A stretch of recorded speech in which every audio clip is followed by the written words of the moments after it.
औज़ुबिल्लाहिमिनश्शैतानिर्रजीम बिस्मिल्लाहिर्रहमानिर्रहीम। अस्सलाम वालेकुम dear students, welcome back to study with Awan. Final term series का सेकंड लेक्चर है, lecture 22 CDA and political discourse.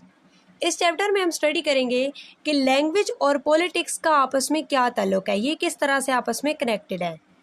Basically इंसान की फितरत में पॉलिटिक्स होती है, यानी हम चीज़ों के बारे में सही या गलत हैं, रॉन्ग राइट, गुड बैड, इस तरह से जो जजमेंट कर रहे होते हैं और उसके लिए जिस तरह हम लैंग्वेज का यूज़ कर रहे होते हैं, तो पॉलिटिक्स में भी ऐसा ही होता है।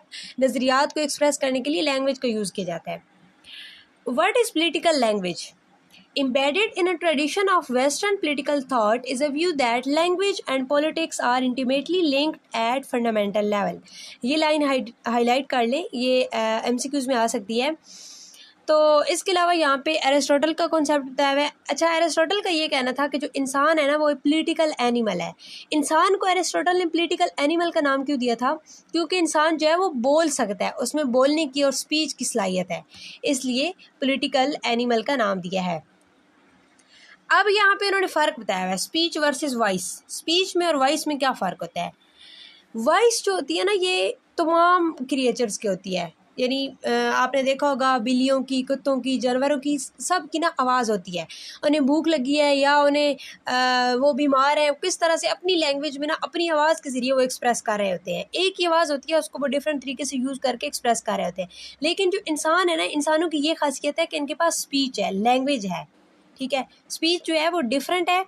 अब एरिस्टोटल का यहाँ पे ये कहना था, Aristotle sees it in teleological terms और what might in some branches of today's linguistic be called functional terms. Speech serves to indicate what is useful and what is harmful and so also what is just and what is unjust. तो Aristotle के मुताबिक जो speech है वो basically हम use करते हैं ये इंडिकेट करने के लिए कि क्या यूज़फुल है और क्या हार्मफुल है, इसी तरह से क्या जस्ट है और क्या अनजस्ट है। For the real difference between men and other animals is that humans alone have perception good and evil, just and unjust। तो ये वही बात हो रही है। The sense of the just and the unjust might logically mean that there could be as many opinion as there are individuals। इसका क्या मतलब है? इसका ये मतलब है कि ये जो unjust और just का कॉन्सेप्ट है या bad और good का कॉन्सेप्ट है, तो ये हर इंडिविजुअल का ना डिफरेंट होता है। मे बी जो चीज़ मुझे गलत लग रही है वो आपके मुताबिक सही हो, और जिस चीज़ को आप सही कह रहे हैं वो मेरे मुताबिक गलत हो। तो हर एक की जो सही और गलत का कॉन्सेप्ट होता है वो भी डिफरेंट होता है। इसके अलावा इन्होंने यहाँ इस टॉपिक में बताया हुआ है कि इन linguistic it is now widely accepted that a human capacity for speech is genetically based the activated in human social relation. यानी इंसानों में जो बोलने की सलाहियत है ना, जो स्पीच है, वो जेनेटिकली होती है, लेकिन ये एक्टिवेट कब होती है? सोशल रिलेशन की वजह से होती है। यानी ऐसा तो नहीं होता कि अकेले में बैठ के हम बात करते हैं, जब हम लोगों में जाते हैं, जब हम इंटरेक्ट करते हैं, तो तभी हम लैंग्वेज का यूज़ करते हैं। तो पॉलिटिक्स भी इसी चीज़ से चलती है, यानी लोग अपनी ज़बान के ज़रिए फ़ायदा और नुकसान बताते हैं। अब यहाँ पे उन्होंने ये बताया हुआ है कि जो पॉलिटिक्स है ना, वो लैंग्वेज के बगैर इम्पॉसिबल है। क्यों? क्योंकि जब तक वो लैंग्वेज का यूज़ नहीं करेंगे, वो अपने नज़रियात को एक्सप्रेस नहीं कर पाएंगे। नेक्स्ट हमारे पास टॉपिक 2 है, पॉलिटिकल डिस्कोर्स एनालिसिस। अच्छा, पॉलिटिकल डिस्कोर्स एनालिसिस का मतलब होता है जो पॉलिटिकल स्पीचेस होती हैं, जो हमारे पास जो भी डिस्कोर्स होता है, चाहे वो रिटन हो, चाहे हमारे पास वो यानी कि ऑडियो वीडियो फॉर्म में हो, उसको एनालाइज करना। अब ये एक ऐसी फील्ड है, इसमें जो सारी चीज़ें जो होती हैं ना, ये स्पीचेस और डिबेट्स वगैरह, ये पॉलिटिक्स से रिलेटेड होती हैं, इनको एनालाइज किया जाता है। इससे ये समझा जाता है कि किस तरह से लैंग्वेज को यूज़ किया जाता है पॉलिटिकल इफ़ेक्ट्स के लिए। पॉलिटिकल डिस्कोर्स की अगर हम डेफिनेशन बयान करें तो ये इस तरह से होगी कि पॉलिटिकल डिस्कोर्स का मतलब ये होता है कि सीरियस या एक रीज़न डिस्कशन। ऐसा नहीं होता कि किसी फजूल चीज़ को उठा के एनालाइज किया जाता है। एक सीरियस और रीज़न डिस्कशन होती है जिसमें लोग ये डिसाइड करते हैं कि कोई भी जो सोशल प्रॉब्लम है ना, उसको सॉल्व कैसे करना है और कौन कौन से उसके लिए एक्शन लेने हैं। जैसे पार्लियामेंट में अगर कोई न्यू लॉ पास होता है, उस पर डिबेट हो रही होती है, तो उसमें लोग जो है वो लॉजिक दे रहे होते हैं, रीज़न दे रहे होते हैं, उसके ज़रिए अपना पॉइंट ऑफ व्यू जो है उसको यानी कि बयान कर रहे होते हैं। The intervention was hasty reaction to the social problem. अच्छा, यहाँ पे एक रोफिस का कॉन्सेप्ट बताया हुआ है। Roffee's examination into speech act surrounding the justification of the legislative process concerning the Australian federal government. अच्छा, ये एग्जांपल है जस्ट, इसमें उन्होंने यही कहा कि ऑस्ट्रेलिया की जो गवर्नमेंट है उसने एक डिसीजन लिया था जो इंडिजीनियस कम्युनिटीज़ है ना उन पे कंट्रोल हासिल करने के लिए। ठीक है, अब रॉफिस ने यहाँ पे ये बात की है कि वो जो अपनी स्पीचेस यूज़ करते हैं ना जिसमें अपने एक्ट को जस्टिफाई करते हैं, तो वो उसमें इस तरह से लैंग्वेज का यूज़ करते हैं कि अपनी जो नीयत है ना, अपनी जो इंटेंशन है उसको हाइड कर सके लैंग्वेज के ज़रिए। तो ये जो एक्शन है ना ये सिर्फ कंट्रोल का एक नया तरीका था। अब इससे हमें क्या पता चलता है कि जो पॉलिटिकल डिस्कोर्स एनालिसिस होता है ये हमें ये बताता है कि किस तरह ज़बान का यूज़ लोगों को कंफ्यूज कर सकता है, यानी जो असल मकसद और असल नीयत होती है ना वो छुप सकती है। अब जैसे पाकिस्तान में भी कोई भी गवर्नमेंट होती है, वो जब कोई स्पीच कर रहे होते हैं तो वो क्या कहते हैं कि हम पाकिस्तान को तरक्की करता हुआ देखना चाहते हैं, हम यूथ को ऐसे देखना चाहते हैं, हम इस तरह से ख़वातीन के लिए इक़दाम उठाना चाहते हैं, ये वो। अब ये सारे बेशक वो कर भी रहे होते हैं, लेकिन अब ये सारी चीज़ें प्रोवाइड करके ना, ये सारी फैसिलिटीज़ प्रोवाइड करके आवाम के जो मसाइल होते हैं ना जिनको गवर्नमेंट नहीं हल कर रही होती, तो उन पर से ना फोकस हट जाता है। यानी वो इस तरह से लैंग्वेज का यूज़ करते हैं कि आवाम तक सिर्फ वो ऐसे काम, ऐसे इक़दाम का जिक्र कर रहे होते हैं जो आवाम के फ़ायदे के लिए होते हैं, और जिन चीज़ों पे वो काम नहीं कर रहे उनका वो जिक्र नहीं करते हैं, और इस तरह वो जो मसाइल होते हैं ना उन पे फोकस नहीं रहता। तो इस तरह से जो पॉलिटिकल लीडर्स होते हैं, जो पॉलिटिशियन होते हैं, वो इस तरह से लैंग्वेज का यूज़ करते हैं कि उनकी जो इंटेंशन है वो हाइड रहे। अच्छा, मेन गोल्स क्या होते हैं पॉलिटिकल डिस्कोर्स एनालिसिस के? अब इसके जो मेन गोल्स होते हैं बेसिकली उसमें ये देखा जाता है कि किस तरह से लैंग्वेज यूज़ की जाती है मैनिपुलेट करने के लिए, किस तरह से लोगों को कंट्रोल करने के लिए लैंग्वेज यूज़ की जाती है। अब जो लफ्ज़ है ना ये पॉलिटिकल, तो इसको डिफ़ाइन करना इजी नहीं है, यानी इसकी डिफरेंट डेफिनेशन हो सकती हैं किस तरह से, यानी हर एनालिस्ट जो है ना पॉलिटिकल का मतलब अलग एक रखता है, कुछ के नज़दीक हर बात पॉलिटिकल होती है। अब यहाँ पे उन्होंने जिक्र किया हुआ है कि defining political discourse is not straightforward matter. Some analysts define the political so broadly that any discourse may be political. Growing interest in the area of political discourse since the early 1990s, the essential issue in political discourse is the balance between linguistic and political analysis. तो वहाँ पे जो main इनके पास मतलब issue था वो ये था कि बैलेंस मेंटेन नहीं रखा जा रहा था पॉलिटिकल डिस्कोर्स में और पॉलिटिकल एनालिसिस में और लिंग्विस्टिक में, ये की इशू था। लिंग्विस्टिक एनालिसिस का मतलब होता है किसी भी लैंग्वेज को टेक्निकल तरीके से एनालाइज करना, और पॉलिटिकल एनालिसिस होता है पॉलिटिकल कॉन्टेक्स्ट को समझना। तो इन दोनों में ना वो डिफरेंस मेंटेन नहीं रख रहे थे। अब यहाँ पे कुछ अप्रोचेस हैं पॉलिटिकल डिस्कोर्स से रिलेटेड।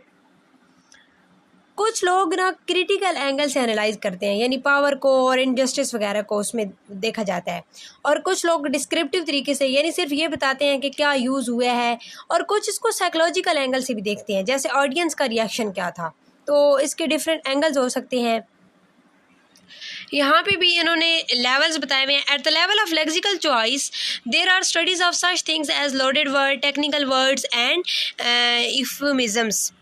इफ्यूमिज्म्स एक टेक्निक होती है, तो डिफरेंट लेवल्स होते हैं। लेक्सिस लेवल होता है वोकैबुलरी, यानी इसमें powerful words, euphemisms, freedom, fighter versus terrorist, और जो ग्रामर होती है उसमें सेंटेंस स्ट्रक्चर को ऑफ कोर्स देखा जाता है, आइडियोलॉजीज़ को देखा जाता है, यानी आइडियोलॉजीज़ के लिए सेंटेंस स्ट्रक्चर को देखा जाता है, पैसिव वॉइस यूज़ करके किस तरह से सब्जेक्ट को हाइड किया गया है और उसमें किस तरह से मिस्टेक्स हुई हैं।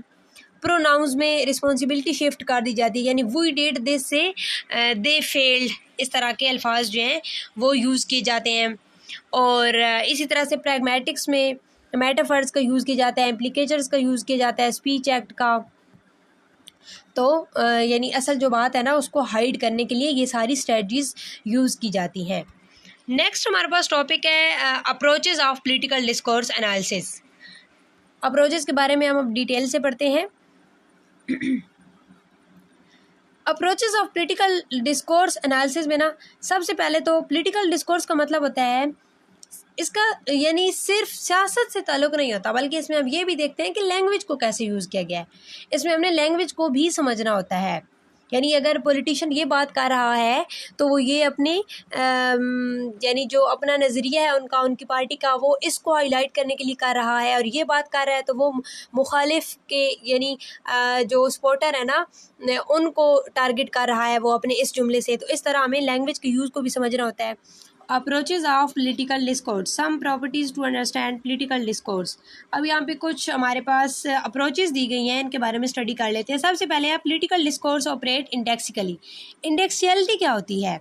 इंडेक्सियलिटी का मतलब होता है कि ज़ुबान का जो चुनाव है ना, यानी लैंग्वेज, और फिर उस लैंग्वेज का कौन सा एक्सेंट यूज़ करना है, उसमें वर्ड्स का चुनाव किस तरह से करना है, प्रोनाउंस, तो ये किसी पोलिटिकल आइडेंटिटी का भी सिग्नल दे सकते हैं। जिस तरह English versus Urdu use in Pakistan, elite versus public identity. Next है हमारे पास discourse. Political discourse operates as an interaction. इसका क्या मतलब है? इसका ये मतलब है कि जो ज़ुबान होती है ना, वो सिर्फ बोलने का एक तरीका नहीं होता, बल्कि वो इंटरेक्शन का हिस्सा है। उसमें जो इंटरप्शंस होती हैं, ओवरलैपिंग स्पीचेस होती हैं, तो ये सब भी कुछ ना कुछ मीनिंग कन्वे कर रही होती हैं। यानी अगर एक कोई डिबेट है और उसमें कोई लीडर बार बार इंटरप्ट कर रहा है, तो उसका ये मतलब होगा कि वो डोमिनेंस शो कर रहा है। नेक्स्ट है हमारे पास interaction function to negotiate representation. इसका ये मतलब है कि लोग ज़बान के ज़रिए ना अपनी सोच को रिप्रेजेंट कर रहे होते हैं, अपनी जो सोच है ना उसको दूसरों तक पहुंचा रहे होते हैं, और वो प्री अज्यूम करते हैं कि ऑडियंस जो है वो उनका मतलब समझ लेगी। जिस तरह एक लीडर है और वो कहता है कि as everyone knows this policy is unfair, तो अब वो अज्यूम कर रहा है कि ऑडियंस भी इस बात से एग्री करती है। नेक्स्ट हमारे पास है रिकर्सिव प्रॉपर्टीज ऑफ लैंग्वेज सब सर्व क्रिटिकल इंटरेक्शन। रिकर्सिव थिंकिंग क्या होती है? इसमें गेसिंग, राइवल्स और मूव्स, ये सारा कुछ गेस किया जाता है। पॉलिटिक्स में लोग सोचते हैं कि सामने वाला क्या सोच रहा है, और फिर उस हिसाब से लैंग्वेज यूज़ करते हैं। यानी इलेक्शन की जो स्पीच होती है ना, उसमें they will try to divide us, ठीक है, लोग ये सोचते हैं, ये एंटिसिपेट करता है कि ओपोनेंट्स क्या करने वाला है। तो ये कुछ स्ट्रेटजीज थी। Model properties of language promote political interaction. अच्छा, ये किस तरह की स्ट्रेटजी होती है? इसमें जो कंपल्शन है, डाउट है और ट्रुथ है, इन चीज़ों को देखा जाता है। यानी लैंग्वेज में ऐसे वर्ड्स होते हैं ना जो सर्टेनिटी और डाउट या ऑब्लिगेशन दिखाते हैं। Must, should, might, probably. जिस तरह जो पॉलिटिशियन कहते हैं ना कि अगर कोई पॉलिटिशियन मतलब कोई अवाम दावा कर रही है कि आप हमें हॉस्पिटल बना के दें, तो वो अगर कहते हैं कि इंशाल्लाह हम कोशिश करेंगे, तो इसका मतलब है वो इतना ज़्यादा चांसेस नहीं है कि वो कोई इकदाम उठाएंगे। लेकिन अगर वो कहते हैं कि इंशाल्लाह हम ज़रूर हॉस्पिटल बना के देंगे, तो इस तरह के जो वर्ड्स होते हैं ना, इससे भी हम उनके जो डाउट है या किस तरह से सर्टेनिटी है उनकी बातों में, ये हम इन्फर कर सकते हैं। नेक्स्ट है हमारे पास ब्रेनरी कॉन्सेप्चुलाइजेशंस एंड पॉलिटिकल डिस्कोर्स। इसका क्या मतलब है?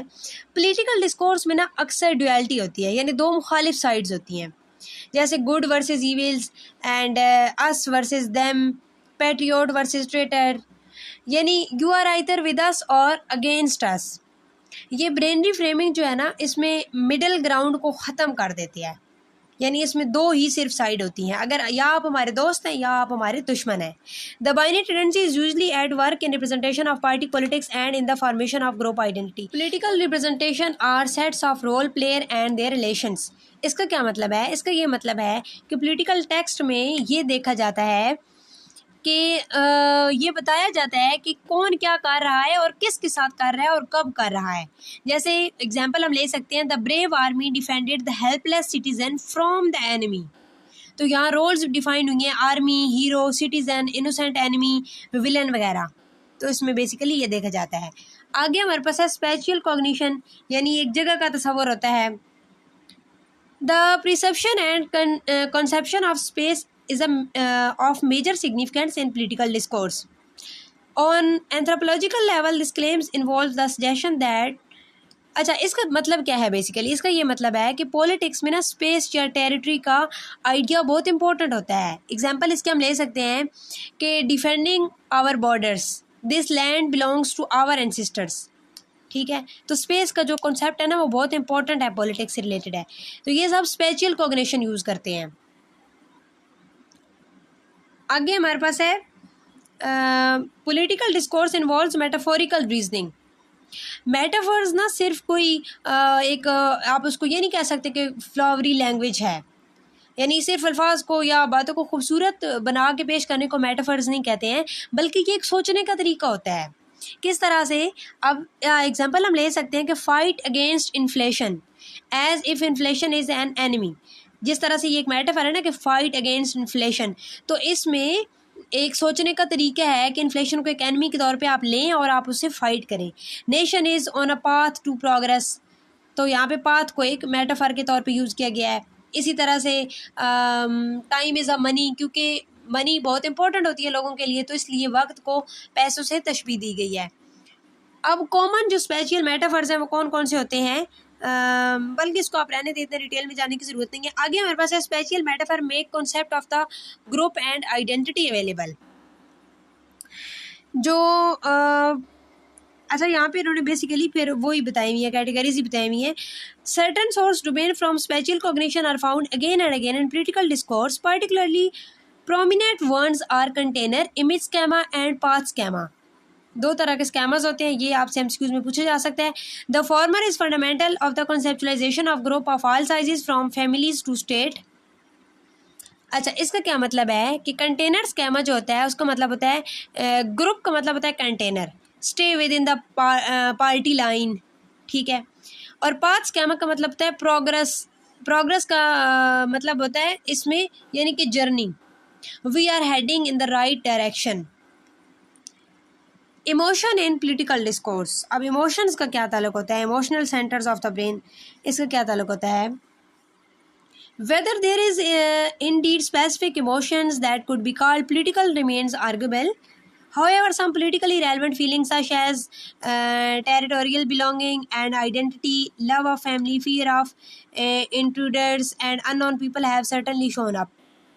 यानी जो पॉलिटिकल लैंग्वेज है ना उसमें दिमाग के इमोशनल सेंटर्स को एक्टिवेट करता है, जैसे फियर, लव, एंजर। यानी जो आर्मी होती है तो वो सिर्फ पैसे के लिए तो जॉब नहीं कर रहे होते ना बॉर्डर्स पे, और अपनी जान हथेली पे लिए खड़े होते हैं, उनके दिल में कंट्री की मोहब्बत होती है, तो इस तरह से इमोशंस भी इन्वॉल्व होते हैं। जैसे प्रोटेक्ट आवर चिल्ड्रन, तो इसमें जो पेरेंट्स हैं वो या जो भी ये बात कर रहा है उसमें इमोशंस इन्वॉल्व हैं। They are coming to destroy our homes. जुमलों के बाज़ औक़ात ना दुश्मनों के बारे में ये कहा जाता है कि वो हमारे घर को तबाह करना चाहते हैं, वो हमारे मुल्क को, तो इसमें एक आइडेंटिटी की फीलिंग भी है कि हमारा मुल्क, हमारी कंट्री। नेक्स्ट हमारे पास है political discourse is anchored in multi dimensional deixis. Political discourse rest on the interaction of several directed dimensions. These are cognitive dimension tapped by language in use. The need to identify one's position, intersection of three axes, space, time and modality may be useful. Political language जो है ना वो 3 dimension में काम करती है। Space यानी यहाँ वहाँ वगैरह किसी भी जगह का जिक्र, टाइम, और मोडैलिटी यानी शुड, मस्ट, माइट, तो ये आपने याद रखनी है डायमेंशन जो हैं 3। नेक्स्ट हमारे पास टॉपिक 4 है political theory and nature of politics.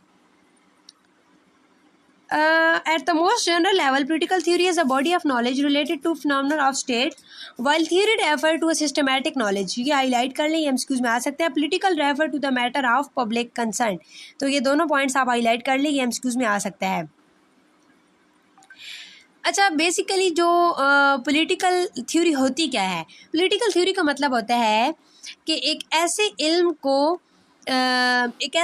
का मजमुआ, एक ऐसे नॉलेज की कलेक्शन, बॉडी ऑफ नॉलेज जो स्टेट या हुकूमत के फिनोमेना से मुतालिक होती है, ठीक है, तो इसको बेसिकली पॉलिटिकल थ्योरी कहते हैं। थ्योरी का मतलब है सिस्टमैटिक नॉलेज और पॉलिटिकल का मतलब है कि मैटर ऑफ पब्लिक कंसर्न, आवाम के जो मसाइल वगैरह होते हैं। अब यहाँ पे डेविड हेल्ड का कॉन्सेप्ट बताया हुआ है। Political theory is a network of concept and generalization about political life involving ideas, assumptions and statement about the nature, purpose and key features of government, state and society and about the political capabilities of human being. David Held के मुताबिक जो political theory है ना वो एक network होता है, network of ideas and generalization, जिसमें ये टॉपिक्स कवर होते हैं: गवर्नमेंट की nature, state and society, human capabilities, political institution और स्ट्रक्चर एंड पर्पस वगैरह। इसको आपने जस्ट एक दफ़ा रीड कर लेना है। पॉलिटिकल डिस्कोर्स, पॉलिटिकल थ्योरी का अगर हम स्कोप की बात करें तो पॉलिटिकल जो थ्योरी है ना उसमें 2 चीज़ें अहम हैं। एक है डिस्क्रिमिनेटेड रिसर्च और एक है political social reality. Discriminated research का मतलब होता है कि फॉर गुड सोसाइटी न्यूट्रल नज़र से अच्छा निज़ाम तलाश करना, और पॉलिटिकल या सोशल रियलिटी की समझ। अब यहाँ पे कैटलिन का भी कॉन्सेप्ट इंपॉर्टेंट है।